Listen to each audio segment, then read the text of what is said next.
Hi viewers, welcome to real estate TV. ఈ రోజు మనము శ్రీ నివాసం హౌసింగ్ ప్రాజెక్ట్స్ వారి RRR కౌంటీకి విచ్చేసాము. సో ఈ ప్రాజెక్ట్ కి ఈ రోజు ముఖ్య అతిథిగా విచ్చేసారు Bigg Boss fame Rathika. So తనతో మనం మాట్లాడదాము, ఈ ప్రాజెక్ట్ ఎలా ఉంది, తనకి ఎలా అనిపించింది అని మనం తనతో మాట్లాడదాం. Hi Ratika. Hello, hi. How are you? Fine, good. So super excited. సో మీరు ఈ రోజు బ్రోచర్ లాంచింగ్ ప్రోగ్రామ్ కి వచ్చేసారు ఈ రోజు RRR కౌంటీ. సో ఎలా అనిపిస్తుంది ప్రాజెక్ట్ చూసిన తర్వాత? మీ ఫీలింగ్ ఎలా ఉంది? What you feel about the project? First of all నాకు చాలా హ్యాపీగా ఉంది నన్ను ఇన్వైట్ చేసినందుకు. అండ్ ల్యాండ్ మనం సంపాదించేది, ఏదైనా కష్టపడేది ఇన్వెస్ట్మెంట్స్ గురించే కదా. సో ల్యాండ్ అనేది మేజర్ ఇన్వెస్ట్మెంట్. ఈ లెవెల్లింగ్ కానీ, అండ్ ఇది 14 acres లో ఉంది venture, and DTCP RERA approved, and highway east facing project కాబట్టి చాలా బాగుంది, చాలా క్యాచీగా ఉంది. అండ్ ఇందాక స్టేజ్ మీద మీరు చెప్పారు మీరు కూడా ఇన్వెస్ట్ చేస్తూ ఉంటాను అని చెప్పేసి. సో ఇన్వెస్ట్ చేయడానికంటే మీకు ఇన్స్పిరేషన్ ఎవరు? మీకు ఎక్కడెక్కడ ఇన్వెస్ట్ చేశారు, ఏ ఏరియాస్ లో ఇప్పటి వరకు? అండ్ బెంగళూరు హైవేలో, అంటే అక్కడ తెలిసిన ప్రాజెక్ట్స్ ఉన్నాయన్నమాట, తెలిసిన వాళ్ళ బెంగళూరు హైవేలో ఇన్వెస్ట్ చేశాను. ఓకే. అండ్ గూడూరు ఉంది కదా, గూడూరు కొత్తూరు అటు సైడ్ ఇన్వెస్ట్ చేశాను. అండ్ నాకు అంటే నేను మేజర్గా నాకు ఒక 100 రూపీస్ వస్తే దాంట్లో 20 or 30 తీసి ల్యాండ్ పైన పెడతాను అనమాట. Okay. So major inspiration Muralimohan గారు చెప్పారు కదా. సో ఇదైతే తరగదు, పెరుగుతుంది, టైం పడుతుందేమో, పెరుగుతుంది కానీ తరగదు, ఎటు పోదు. కాబట్టి దిస్ గుడ్ ఇన్వెస్ట్మెంట్. రైట్, నిజంగా ఇది చాలా ఇంపార్టెంట్ పాయింట్. ప్రతి ఒక్కరు కూడా ఇన్వెస్ట్మెంట్ గురించి ఆలోచించాల్సిందే. సో మురళీమోహన్ గారు మీకు ఇన్స్పిరేషన్ అంటున్నారు కదా. సో మురళీమోహన్ గారు ఇన్వెస్ట్మెంట్ గురించి చెప్పిన విషయాల గురించి ఒకసారి చెప్పండి. ఇన్వెస్ట్మెంట్ గురించి మురళీమోహన్ గారు చెప్పిన విషయం కంటే అంతకు ముందు ఒక చిన్న విషయం షేర్ చేసుకుంటాను. సార్తో డైరెక్ట్ ఇంటరాక్ట్ అయ్యాను ఒకసారి. సో గోవా అవార్డ్స్కి వెళ్ళాను అనమాట, సంతోషం అవార్డ్స్కి. అక్కడ మురళీమోహన్ గారిని కలవడం జరిగింది. మేము పుట్టకన్నా ముందు నుంచి ఉన్నారు ఇండస్ట్రీలో, చాలా చాలా పాత్రలు పోషించారు, గొప్ప వ్యక్తి.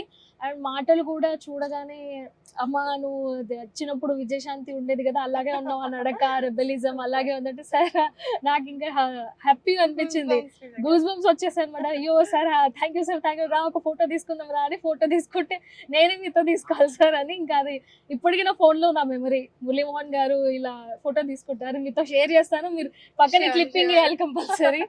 అండ్ సార్తో ట్రావెల్ అయ్యాను, చాలా చాలా విషయాలు తెలుసుకున్నాను ఇండస్ట్రీ పరంగా కానీ, అండ్ తర్వాత లైఫ్లో ఎలా ఉండాలి. అండ్ ఉమెన్ అనేవారు ఇండిపెండెంట్, ఉమెన్ ఆర్ మెన్ ఎవరైనా ఫస్ట్ ఇండిపెండెంట్గా ఉండాలి. ఇండిపెండెన్స్ ఎప్పుడు వస్తుందంటే సెల్ఫ్గా మనం ఫినాన్షియల్లీ స్ట్రాంగ్ ఉన్నప్పుడే. అది మనం ఇప్పుడు అమ్మాయిలందరూ చాలా చాలా ఇండిపెండెంట్ అండ్ సెల్ఫ్గా చాలా స్ట్రాంగ్గా ఉన్నారు. సో అదే నేర్చుకోవాలి. అండ్ ఇన్వెస్ట్మెంట్ అనేది మర్చిపోవద్దు. మీ దగ్గర ఎంత ఉండే 10 రూపీస్, మీ దగ్గర 100 రూపీస్ మీకు వస్తే ఒక 10-20 తీసి పక్కన పెట్టండి. ఐ డెంట్ మీన్ 100 అంటే 100 రూపీస్ అని కాదు. సో ఇన్వెస్ట్మెంట్కి భాగంగా పెట్టండి. అండ్ మురళీమోహన్ గారు చెప్పిన మంచి మాటలు, ల్యాండ్ పైన ఇన్వెస్ట్మెంట్ చేయండి. మీ దగ్గర 100 రూపాయలు ఉంటే 100 రూపాయలు చేయండి, 1000 రూపాయలు ఉంటే 1000, 1,00,000 ఉంటే 1,00,000, 5 లక్షలు ఉంటే 5 లక్షలు. ఎక్కడైనా సరే ఇన్వెస్ట్మెంట్ చేయండి, ప్రాపర్గా కనుక్కొని. అది పెరుగుతుంది కానీ ఎప్పటికీ తరగదు. మీరు బెంగళూరు హైవేలో ఇంకా కొన్ని ప్లేసెస్ లో ఇన్వెస్ట్ చేసామన్నారు కదా. సో బెంగళూరు హైవేలో అప్రిసియేషన్ ఎలా ఉంది? యా, సో అప్రిసియేషన్ బెంగళూరు హైవేలో నేను 2019లో ఇన్వెస్ట్ చేశాను. సో అది నేను అప్పుడు 5.5 lakhs ఇన్వెస్ట్ చేస్తే ఇప్పుడు అది 10+ అయింది. ఓకే, 10+. సో అప్రిసియేషన్ అలా. ఇప్పుడు DTCPలో ఇంకో దగ్గర బాలానగర్ అని ఉంటుంది బెంగళూరు హైవేలో, గూడూరు దాటి బాలానగర్ ఉంటుంది కదా. సో అక్కడ హైవే ప్రాజెక్ట్ లో అది DTCP ఇన్వెస్ట్ చేశాను. అది 5 times పెరిగింది హైవే ప్రాజెక్ట్.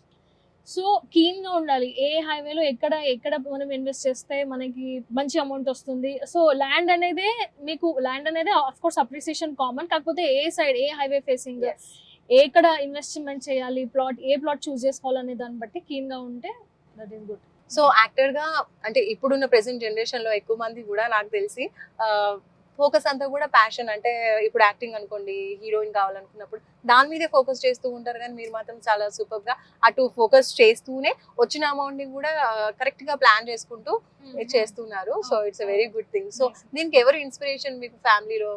నేను నా ఇంటర్ నుంచే నేను ఇండిపెండెంట్ అండి. అంటే నాకు నవోదయలో చదువుకున్నాను, గచ్చిబౌలి నవోదయ తెలిసే ఉంటది కదా, సెంట్రల్ సిలబస్. సో అది ఎంట్రన్స్ ఎగ్జామ్ ఉంటుంది, దాంట్లో సీట్ వచ్చిందనమాట. సో అప్పటి నుంచే అక్కడ ఏంటంటే ఎంట్రన్స్ ఎగ్జామ్ లో సీట్ వచ్చేస్తే with tooth brush, costume, books తో సహా అన్ని వాళ్ళే ఇస్తారు. సో అలా నాకు అప్పటి నుంచే ఇండిపెండెన్సీ అనేది అప్పటి నుంచి అలవాటు అయింది. అండ్ తర్వాత ఎంసెట్ రాసి రియంబర్స్మెంట్ వచ్చి మల్లారెడ్డి కాలేజ్ లో చదువుకొని అది స్కాలర్షిప్ వచ్చి అప్పటి నుంచి ఫస్ట్ నుంచి కూడా మామ్ అండ్ డాడ్ మీద ఎక్కువగా ఎక్కువ డిపెండ్ depend అవ్వకుండా చేయదు. వాళ్ళని Yeah. కష్టపెట్టకుండా తనే సో Self-dependent అలాగే గా అది ఉన్నారు. అలవాటే ఇంకా అదే కంటిన్యూ అవుతుంది. గ్రేట్ ఇన్స్పిరేషన్ అండి. నిజంగా చాలా మంది యంగ్స్టర్స్ అది నేర్చుకోవాలి. ఎందుకంటే ఇప్పుడున్న ప్రెసెంట్ సిచువేషన్ లో ఎంత పెట్టినా కూడా మమ్మీ డాడీ ఏం పెట్టారు అంటూ ఉంటారు. But that's not correct. Yeah. So ఇది చాలా మంచి విషయం. ఓకే, సో ఫ్యూచర్ లో మీరు కూడా మురళీమోహన్ గారి లాగా రియల్ ఎస్టేట్ వైపు యాజ్ అన్ ఇన్వెస్ట్మెంట్ కాకుండా బిజినెస్ వైపు మళ్ళీ అవకాశం ఏమన్నా ఉందా? అంత అంటే దాని మీద చాలా ఇంట్రెస్టెడ్ గా ఉన్నారు కాబట్టి నాకు ఈ క్వశ్చన్ అడగాలనిపించింది. బిజినెస్ అంటే ఎప్పటి నుంచి ఇంట్రెస్ట్, చూద్దాం అంటే ఫర్దర్ గా ఎలా అవుతుందో తెలియదు కదా. సో ఫ్లో బట్టి వెళ్ళిపోవడమే ఇంకా. రైట్. సో ఫైనల్ గా ఇప్పుడు RRR కౌంటీ చూసారు మీరంతా, ఎలా అనిపించింది అండ్ కొనాలి అనుకున్న కస్టమర్స్ కి మీరేం చెప్తారు? అండ్ RRR కౌంటీ చూశాను. 14 acres project DTCP RERA approved with all approvals. And ఇక్కడ కొన్న కస్టమర్స్ ఆల్రెడీ అండ్ కొనాలనుకుంటున్న కస్టమర్స్కి నేను కంగ్రాచులేట్ చెప్తున్నాను. అండ్ హైవేలో ఈస్ట్ ఫేసింగ్ ప్రాజెక్ట్ కాబట్టి మీరు ఏమాత్రం ఆలోచించకుండా ఇక్కడ ఇన్వెస్ట్ చేయండి. ఇది మీకు ఖచ్చితంగా అప్రిసియేషన్ వస్తుంది. అండ్ ప్రాజెక్ట్ లెవెలింగ్ కూడా, గ్రౌండ్ లెవెలింగ్ కూడా చాలా బాగుంది. And with all approvals RRR county మీరు ఏమాత్రం ఆలోచించకుండా ఇన్వెస్ట్మెంట్ చేయండి. Don't miss. Please subscribe Real Estate TV, like, share and comment.